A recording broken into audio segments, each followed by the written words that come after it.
Everybody, and welcome to the Entrepreneurial Truth Podcast. My guest this week is Miha, and you can say your last name. Matlievski. Yes, that's much better when he says it.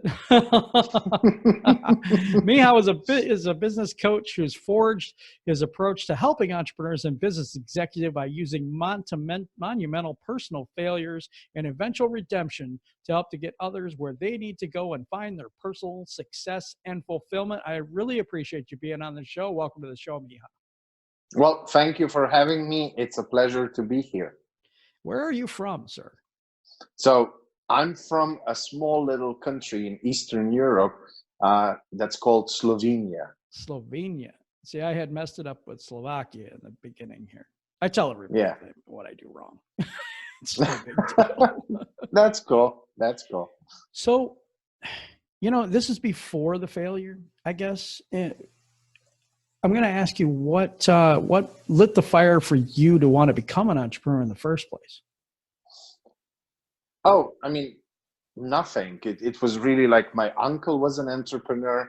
My father had a small business with a few employees. And I don't know, I was just raised in that entrepreneurial spirit, I guess. So for me, it was only natural to go into the entrepreneurship. Oh, that's awesome. Because I think a lot of people that do this are actually, it's been there their whole life. It's something that's been inside of them the whole time waiting to come out. That's kind of how I see it. I was watching my father and my uncle, and they would fly everywhere. And I love flying. At least then, I loved it. I was a kid. And then bringing me souvenirs back home. And, we had this business lunch and that business lunch. And you can see from the video, I'm quite a gourmet type of person. So even when I was very young, I enjoyed good food and plenty of it. And, I just saw all the good sides, like nobody ever told me that, being an entrepreneur has a lot to do with some other things as well. I just thought, I can do, the things that I enjoy and love. And for me, it was like, wow, entrepreneurship sounds so damn cool. It does. And you know what's funny? You have such a bubbly and cool personality. I think I said that, before we were just chatting before the show, but you really do. I love it. I just resonate with that. That just joyful, this is me, I'm so comfortable with me. I like that. That wasn't always the case, though. And I want to talk to you a little bit about, you said you're the fail coach. That's the first thing that we want to put out there to everyone. But can you explain a little bit of how that came about? Well, that kind of just fall into my lap. But the thing is, when I was in high school, I dropped out of high school. I kind of didn't see myself in that system, where you have to learn things and all of that. It wasn't that I wasn't smart. I think I was actually too smart, but then I became rebellious, they're trying to shape us in a box. And, I was kind of like that rebel without any cause, but, just to rebel against something. And I had my parents were so very loving and so on. So whatever I did, I had always full support. So, just do whatever you want. And I went to work for my father's company first. So I was 18 or even 17. And I didn't do much. I was son by occupation. I would just go there. I wasn't browsing Facebook back then because that was 23 years ago. But, I would play games on the computer. I did a little bit of, the meetings and the networking and so on. So I really enjoyed doing that. But other than that, I couldn't care less about what's going on in the business, And my father was taking care of everything. So every month I got this huge paycheck that I didn't deserve. Every afternoon I would call my friends and let's go partying. So that was my life back then. And it was, pretty much perfect. But the thing was that a few years later, when I was 23, my father was suddenly, literally overnight diagnosed with pancreatic cancer. And 3 weeks later, he was dead. And there was zero time for me to catch up. I was the only child. I'm still the only child. My mom, she was working in a bank, I mean, I think she thinks she did more than what I think she did. But when I asked her, what do you do? Like, it was like putting papers from one file to another one. So, she had zero entrepreneurial experience. And since I was in the company already for 5-6 years, it was only natural, like everybody, I guess, including me. I thought, okay, I've learned, something from my father, which wasn't really true. And I just took over the family business. And soon everything went collapsing because I had, no experience with cash flow management, finances, HR, employees, this and that, managing a company. So, I was winging it. But the thing was, I was lucky enough before the company went bankrupt. A few people saw my company as an opportunity. They saw something in me, like, Miha, he's good with people. If we put some cash in, if we take over, and he does what he knows best, like, this could be an opportunity. And they did that. I had to give up 55% of the company, so they became majority shareholder. And they started running the show.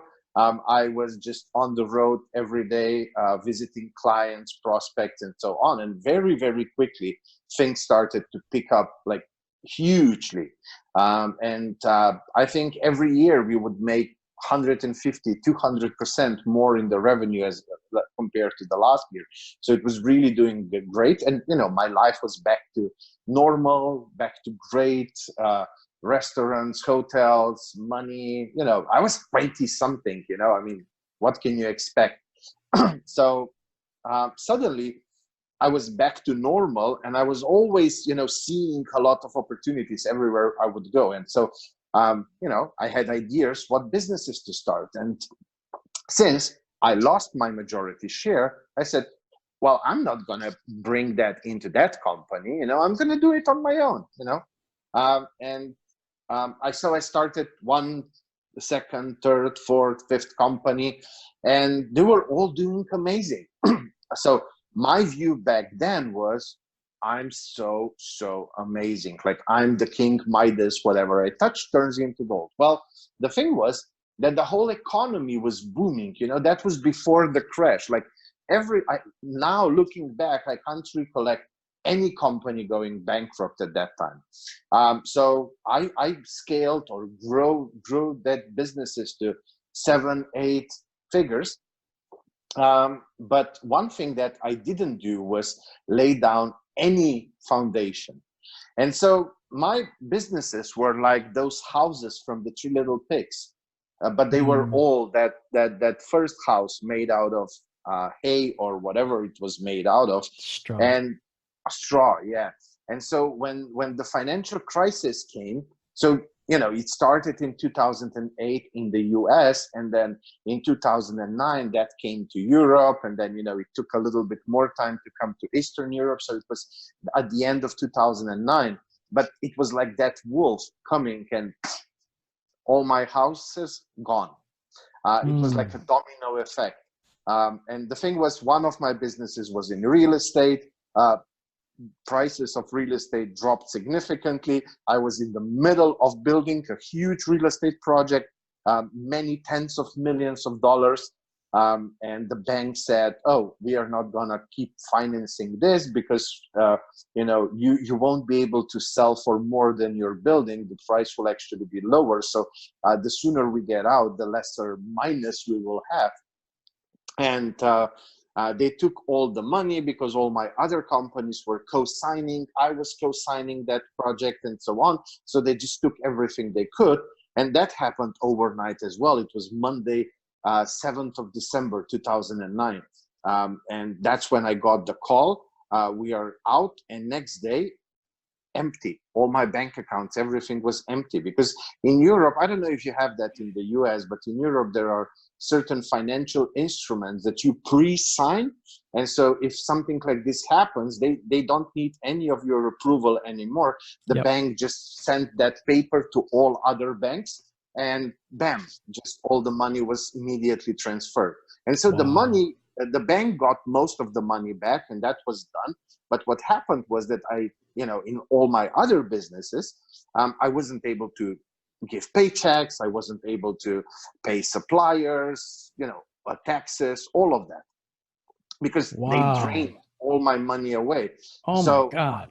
Yeah. So at that time, my personal net worth was around 15 million US. And, that was all lost immediately. So that was one thing that I lost. And because of all the co-signing, I ended up 5 million US in personal debt. And now again, the laws in Europe, if you are a business owner and your company goes bankrupt and you don't pay paychecks and taxes, then you are not liable to do personal bankruptcy. So I couldn't do that as well. So I was left with all the burden. And for the first few weeks, I was in that rescue mode. I can solve this, I can do this. And then as the days went by, I was seeing an option to solve it less and less and less. And the phone calls from people I owed money to were becoming, a different tone of calls. So at first it was like, oh, we're just checking up, usually you pay on time. So, when can we expect? And I was like, yeah, just give me a few more days. And then, it was, oh, you know what, we'll have to sue you, and then they turned into, I don't know, almost mafia-like calls. What they will do to me and so on. And, I would wake up every morning to those calls. And, I wasn't, like the Russian tycoon, which you do this on purpose. I was really affected emotionally by, what happened. And a lot of those companies were small businesses. A lot of those people were, dependent on that money. So it wasn't easy for me emotionally. It wasn't like, oh, I don't give a damn, what you think. If I would just owe that one bank, that would be easier. A bank is a bank. Let's go, let's battle it out in the court and, we'll see what happens. But, I was really impacted emotionally because of their stories and their lives. But on the other hand, I wasn't able to do anything. And every single day, I would be just 24/7 in depression, anxiety, stress. And, slowly, little by little, I started looking at the whole situation. Now I'm a failure, like altogether. There is no light on the other side of the tunnel. I used all the, jackpot from my early childhood. Like that was the good time. And now it's just this darkness. Nothing will ever work for me. I stopped having goals and desires. And, slowly the whole idea of, is it worth living, and the suicide and everything starts creeping in. And I remember at one time, this was quite a few months after the bankruptcy, a friend of mine asked me, well, he said, he called me up and said, well, my birthday is coming in 3 weeks or 2 weeks or something like that. I would love to invite you. And my mouth opened, but no voice came out because I was physically unable to say yes, because I didn't know if I'm still going to be alive next day, not in 2 weeks. So it was really, really emotionally very challenging, very hard. And my head felt like a nuclear reactor, you're constantly going through things and rethinking. And, one thing that was really an everyday occasion was, and I guess this goes from my perfect childhood, when something good happened to me, that would be, that's me, of course, I'm this amazing child. But whenever something bad happened to me, I would always find somebody or something else to blame. And, at that time I was still in that blame game. And, like, oh, my business partners, the government, the crisis, like anything I could find outside of me. And this is very key to the aha moment. And then, a few weeks, months passed by, and yeah, one day, it was like 11 p.m. and I was smoking a cigarette on the balcony. My apartment would be soon taken away from me in that process. And I just started to climb on the other side, and I was like hanging with just one hand over the balcony looking down. And yeah, well, that's when I said for the first time, and that's what I really said. So that's what I asked you before, if I can use the F word. I said to myself, you fucking failed. You really messed it up. You screwed up everything. And hearing myself that word, it was, in movies, when somebody's about to die, they have this flash, the movie starts happening in their head. Well, for me, it wasn't so much a movie. It was just instances, like I signed that deal. I chose not to go to the lawyer. I chose this person. I chose that. I did this. And it wasn't easy, like, oh my God, but my next thought was, if I did all of those things, if I did all these mistakes, and I was still able to create that, wealth, if I do things differently, if I change my habits, if I learn new stuff, I can do even bigger. And that's when, that light started shining. That's where that belief that I can change my situation, that it's worth pushing, giving it, a bit more, came into my head. And that was kind of like the aha moment. And then I climbed back in, I sat down at my table, and I just started writing, like everything I need to change, do, learn, and so on. It was a huge, huge list, because this is something that now I can, of course, joke about, but my clients are usually business owners. So I'm a business coach, and they tell you, oh, this is my struggle, this is my failure. And I still haven't found something that I couldn't relate to. So sometimes I'm like, was I really, really that stupid? Like, did I really do everything wrong that you can do in business? But so far, the answer is clear yes. Like, I was really, really a stubborn, stupid entrepreneur, not learning, just, doing things over and over and expecting things to change and so on. So yeah, my life was really full of failures. Yeah, in the morning, I started calling people. I was like, you know what, let's if you will be happy to kill me or do whatever you want, then let's do it right away, because this way I can't, do anything, because you put me in depression at 7 a.m. Now, if you want your money back, I have to create something huge to repay all of that debt. And I need some space. I need to breathe. I need to create. So if you want, I can call you once a month, give you an update, but that's it. All the rest of the month, I need that peace and quiet. And they all agreed. Later on, some even opened some little doors or things like that. So, I started doing whatever I could just to go from week to week, month to month. And then all along, I was working on a big idea that I actually got even before the crisis. And it was a startup, energy efficiency startup, helping big companies save how much electricity and gas they use. I finally found an investor in 2014.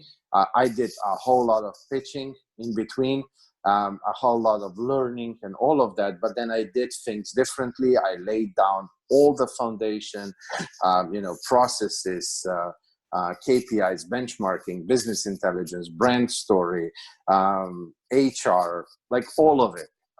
Everything that goes into the foundations. And I was able to scale it to multiple 8 figures in just the first year, and then beyond to 9 figures next year. And then I had a successful exit from it.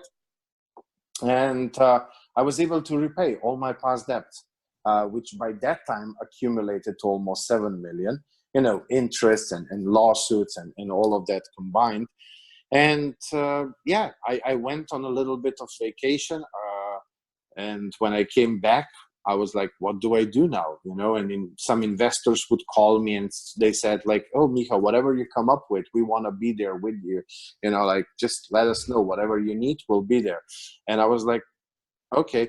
But then I started going to, I was invited by a few startup incubators and accelerators to mentor people, to help them. If I could do a presentation on, how do you lay down the right foundation? How do you do this? How do you do that? And, people were just starting to call me entrepreneurs, and I was like enjoying it. Helping others, and it was like, oh my God, this is even better than doing something for myself. Like, look how how wonderful it feels when you help somebody, when you see their success. It's almost better than seeing your own success. And so one evening, it was me and a friend of mine. We were sitting at a bar having a few beers, and I was like, damn, what do I do now?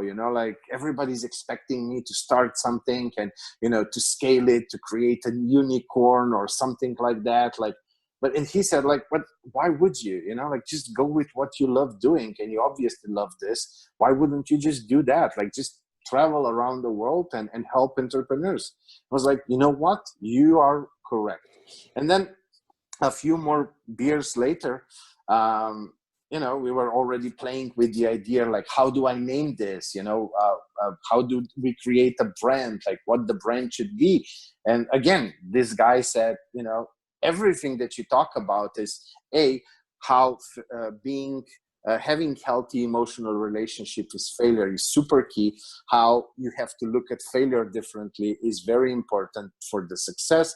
How you will have more failures on your journey than successes. How everything that you've learned, or most of everything that you've learned, came from the lessons because of the failures. He said, you're a fail coach. And I said, you know what? That sounds amazing. And that's how the fail coach started. And, the more I was then talking about it, the more interviews I did, and reiterating the story and telling people what the whole fail coach concept is about and how important the failure is, the more I was like, oh yeah, this is really what my purpose is to break the taboo called failure, and help people either overcome failure if it happens, because you probably don't know this, but failure, when it happens, is the number one reason for suicide among entrepreneurs. And of course, we all know that fear of failure is the number one dream killer. So, both things, how to help them overcome all of that. And then not just to overcome, but then, okay, now let's be a bit businessy. So that's the mindset thing. Now let's go down to the business. What are the right foundations? How do you do that? How do you prepare your company for scaling? I mean, scaling, everybody uses this word. I mean, the other day, I saw somebody on Facebook saying, would you like to scale your business to making 3K a month? I mean, that's not scaling. Come on. I mean, everybody's using the word scaling. Like, growing is one thing. Scaling is just accelerated growth. So it means you grow by 150, 200, 300% year over year. That's scaling. Scaling is going from 6 figures to 8 figures. Not from 6 figures to double that in the next 2 years. That's not scaling. Just helping them with that, helping them with how to do your exit properly. Because because I laid down all the foundation, I was able to walk away when the buyer came to purchase my share. They didn't see me as an important person in that startup. And that was all because of the system, automatizations, processes, and so on, because all of that was laid out. So yeah, that's quick-ish recap. No, that's awesome.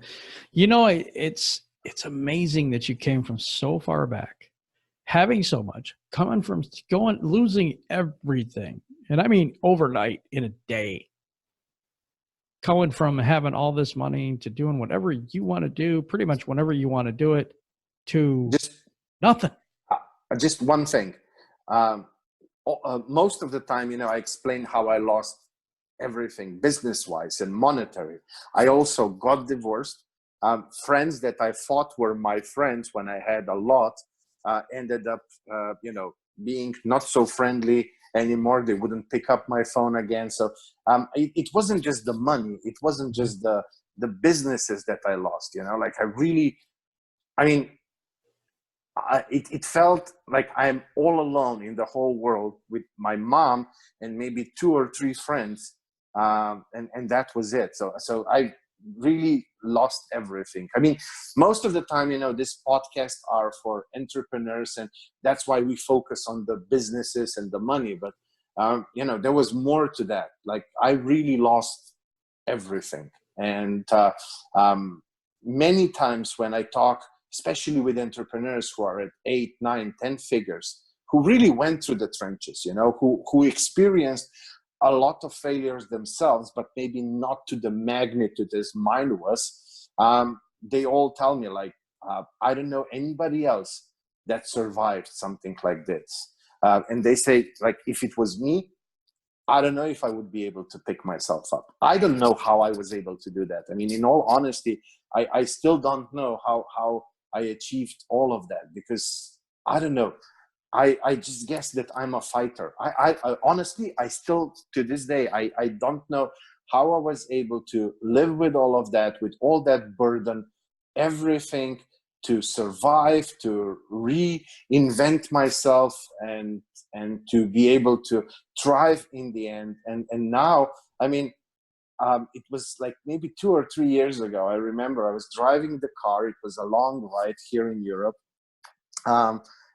And I just caught myself smiling, like, for no reason at all. I was just, driving my car, smiling, being happy.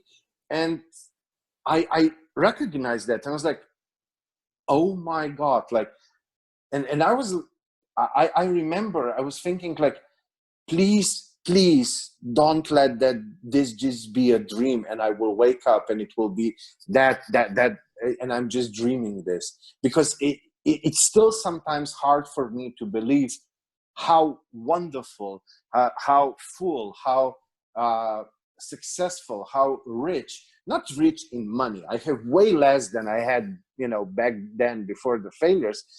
But I feel like I have 100 times more, because my heart is so, full of love and joy, and seeing what, I can do for others, and how I can help others. And when I get these emails and stories, and I don't share many of them, because, they're meant for me. I don't want to, take screenshots and post everything. But, yeah, sometimes, you just, just a tear comes down when you read. I mean, some huge adversity stories, like this guy from Kenya, Africa, going from making $200-300 a month, which was already good for Kenya, all the way to 7, 8, 9, 10K in just a few months. And now he's saving money to build schools in Kenya to teach others, and when you see how you empower those leaders, yeah, I mean, there's just no feeling that can, for me, that can, substitute that. I am blessed, and I say, man, I tell you, I say this almost every show, but I'm blessed to have the people that I have on here. And we have never met before today. And I just feel your spirit, your soul, and I know what kind of person you are. I can see, how much you want to help, how much you give to others, and how much that, you really, really deeply want to help them. Man, I appreciate you being on here. I really do. Do you have it in the back of your mind that you could go back to that place? Does that still haunt you, I guess? No, I don't think I can go back there for one reason. I mean, it's not that, stuff doesn't happen to me anymore. It's not like, a lot of times people ask me, like, now that you're the fail coach, you don't fail. No, I actually fail more. The thing is that I really brainwashed myself and changed my attitudes towards failure. So now when things happen to me, I understand that it wasn't the goal that wasn't achieved. It's the process. Something was lacking in the process. My steps that I was doing were not aligned with the goal that I set. And when I don't achieve a goal, I go back to the process. I study the process. If I can't figure it out, I find somebody who can help me, a coach, a mentor, whoever. You know, it's my attitude.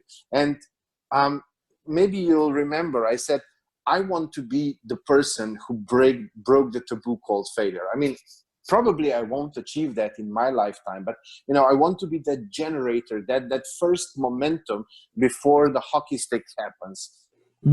And that's a crazy big goal, you know, a crazy big goal, because wherever I travel throughout the world, you see how failure is a huge taboo.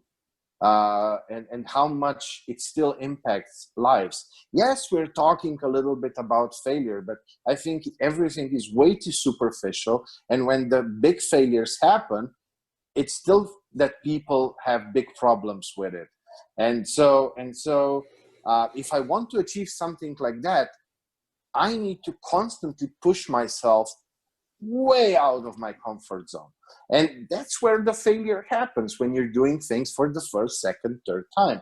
You know, if you're doing something for the 1,000th time, you can't really fail, you know, I mean, and so now if I don't fail for a few days, I'm worried, because that means that I'm slacking off. I'm not pushing myself hard enough. So my attitude changed. Things still happen to me. The way I look at them, the way I approach them completely changed. I go and, you know, I start asking myself good questions immediately. What life lessons do I need to learn from this situation? What can I do to improve that so that next time it doesn't go the same way? What can I improve in the process? And so on. So I don't think I can go back there in the same way as I was. That's good. I mean, I have this feeling that, and I think I've been there as well, but we're entrepreneurs. We see all kinds of other people. We're in groups of people. We have mastermind groups, do all this other stuff. But when we epically fail and everything just goes away, we really feel isolated and alone. Yeah. I think that there should be, and maybe you're the one to do this, but I mean, there should be something out there for people that, okay, they're going through this traumatic time in their life. And as entrepreneurs are very proud people, you know, want to reach out to everybody, you know, and stuff like this. And oh, I got this at some point, and I'll figure it out. And we just don't reach out for help, you know, as in emotional help. It's more the emotional and the traumatic side of it. That's why I go on so many podcasts. I try to share the story as fully as I can, as transparent as I can, really telling everything, talking about the emotions. And, you know, maybe they didn't have the numbers that I had, but maybe the emotions were the same. Maybe, you know, my self-talk was the same as what they're facing. And quite often people reach out to me, and usually I'm the first one that they open up to. But one thing that I've learned is they will not do that if I don't start first. Nobody wants to go first. So I need to go first. I need to share the story. And then I had even a few people who interviewed me, so a few hosts. They said, you know what, Miha, you're right. I kind of want to share my failures now with you and you know, just talk about it. So I have to be the first, and then people open up. And it's when you start opening up, when you voice it out, that's when the healing process starts. Yeah, I agree with that. And I think that this host is another one that, no, I'm just kidding. That will definitely probably reach out to you. You know what I mean? I mean, yeah. I've been through almost death. It's hard to get further than that for me. Do you know what I mean? So if I fail, I guess I'm not, you know, I'm still here. So, I mean, there's always that for me, I guess, in my soul. But there's others out there that have not went through that, that I really believe would love to talk to you. I do. Yeah. So do you have some way of getting a hold of you, and how do you work that? And how, are you I mean, I'm always very open, because I believe that this is the purpose that I have to follow. So anybody can reach out to me. The easiest way is either through Facebook, or through LinkedIn, they can just add me my personal profile and then message me. On Instagram and other platforms, it's my team that does the communication. So if they really want to just reach out to me, my Facebook profile, personal profile, or the LinkedIn, that would be the best way. But then, as I mentioned to you before we started with the recording, because I really want to give back to the community, I open up my Zoom client 3 times a week. The best way for them to check when it will be open again, because I do it at random times, is to just go to frameworkforfreedom.me, and that just takes them basically into my chat bot. And we don't spam. I hate spam, so they don't have to worry that we will spam them. But that's where they can see then the most, which is the next one and when is it. And they can just join. If they click the link, it will take them to Calendly. They can see how many spots are still open. And when they sign up, they will get reminders from Calendly so that they don't forget. And then they can just jump on the Zoom call. It's not recorded because I really want to create a safe environment where they can ask and not be judged and so on. So it's not, like a marketing thing where I record everything and then post online. No, nothing of that. Just a safe space for entrepreneurs where we can brainstorm together, where I can, give them actionable advice. In the past few years, I've worked now with over 3,500 entrepreneurs, different industries, online, offline, anything from manufacturing to, service businesses. And I've seen a whole lot of things. And the second thing is I have this amazing eidetic memory. And so, I can recall from other companies what I saw. We tried this and that, and this was working, this wasn't. So, it's really what I can bring to the table, having done so many companies on my own, plus the companies I worked with and entrepreneurs. And it was, like from 0 to 9 figures. I always just invite people to take me up and on that and join one of my brainstorming sessions. And some people even come week after week and they say, it's amazing accountability. So I tell you about my wins, I tell you about my struggles, you give me actionable advice, I go, I implement, I come back next week, bam. And it's all about fail fast, fail forward. And that's what we do there. I mean, of course, there are other ways that people can work with me. One thing that I absolutely love is Miha in your pocket. So basically, it's Voxer coaching. So yeah, you are caught up in something, you can't break free from it. You pick your phone from your pocket, go to Voxer, you message me, and bam, that's why Miha in your pocket. So that's cool. Of course, I do the one-on-one coaching and group coaching as well, but I don't want to talk about. I mean, they can learn about that if they visit my websites or so on. For me, being on podcast is all about giving value. And a few years ago, I came across this quote from Albert Einstein that says, don't be a man of success, rather be a man of value. And since I found that, it's like the cornerstone of everything that I do, of my company, me personally. And I just, every single day, I follow that. Wow. I am blown away by you today. Because I see, I see the real person in you. I do. And I see that, I mentioned that before, that you really want to help people, but you've been through so much experience and so much wisdom in the areas of entrepreneurship. And I did this and it didn't work. And I did that and it didn't work. And I did this and it didn't work. And a lot of people will be able to avoid those pitfalls just by talking to you. Yeah. Yeah. Absolutely. That's one of the things that I can bring to the table. And, one thing, because you did mention that earlier, we are part of groups and masterminds and this and that. And of course, all the time we are bombarded. A few years ago, we were in the information age. I don't believe we are information age anymore. I call the age that we are in right now the infobesity age. And if you want to really use this age, you need to be a good editor, a good filter. You need to know how to filter and edit and do your due diligence. And there's so much of this shiny object thingy out there. Everybody posing with their Maseratis and Ferraris and Lamborghinis and mansion and private planes and so on. But being the fail coach, I had the privilege to work with quite a lot of those big names when they came to me. And one of the things that I had to do was really deep dive into their companies and the cash flow and so on.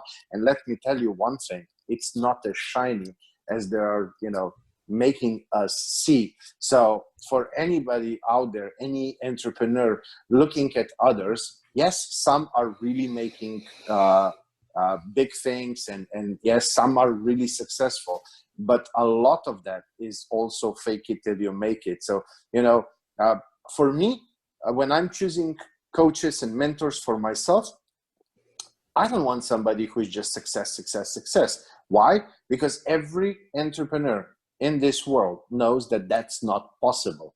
It just can't be done. It can't be zero failures, zero struggles, zero problems. It's not possible. So when somebody tries to sell me on how amazing they are, but then they skip the part where they, tell me what challenges they had to overcome and so on, that like, it's just next. I don't take them seriously. Yeah. I honestly don't. And a lot of people out there on YouTube, Instagram, Facebook, and so on, they're just trying to pretend like, they have this perfect life. It's not like that. This is so, it's funny because this show is so different because I tell people I have a full-time job, that I don't make money doing this. And I tell everybody the truth. I don't have no big car or house or anything like that. I'm just me. And so when you say that, I just thought it was really funny because I'm thinking back to all the times I told everybody, no, I'm not doing this. I don't really have that. I don't know. Maybe I did it wrong, No, I think being transparent, I think is a huge thing. And, okay, right now, I think people are still falling for, but, people who are coming to me, it's usually not somebody who never bought anything online. Most of them bought this guy's course, this guy's program, this and that, and then they come to me, because if you're the fail coach, people don't come to you as a first step. It's usually after they failed a little. And that makes sense. Yeah, but on the other hand, those failures taught them how to do the due diligence better, how to filter more. And, it's their responsibility. I mean, if you went out there and you bought, I don't name drop, but, if you bought any of those shiny courses promising you that you don't have to have any knowledge, background, experience, nothing, and you will start making 10 figures in 60 days, and you bought that, well, it's your fault. Really, it's not their fault. Let's be honest. I mean, in business, if we try to give a little bit of advice to your, the only way how you can speed up your business development is by using leverages. And so if you don't have a leverage of past experience or, some knowledge or something that you're extremely good at, or you're a huge expert, well, of course, you'll have to first gain all of that before you can start. I'm not saying that, if you don't have any leverages, don't start, but you just have to realize that it might take you a year or two before you will start making, I don't know, 10K a month. Yeah. Well, I'd be down for that in a year or two. Well, I mean, I'm just saying because a lot of these gurus out there are trying to, say, no knowledge, no skills, you don't need anything, and you can do, 5 figures, 6 figures in 30 days, 45 days. I mean, honestly, if you don't have any leverages, like, you don't even know what audience you want to, sell something to. Yeah. You first have to figure that out. To figure that out, you have to do a lot of calls, because that's how you get most data, or a lot of in-person meetings, before you will be able to figure out which audience resonates the most with you.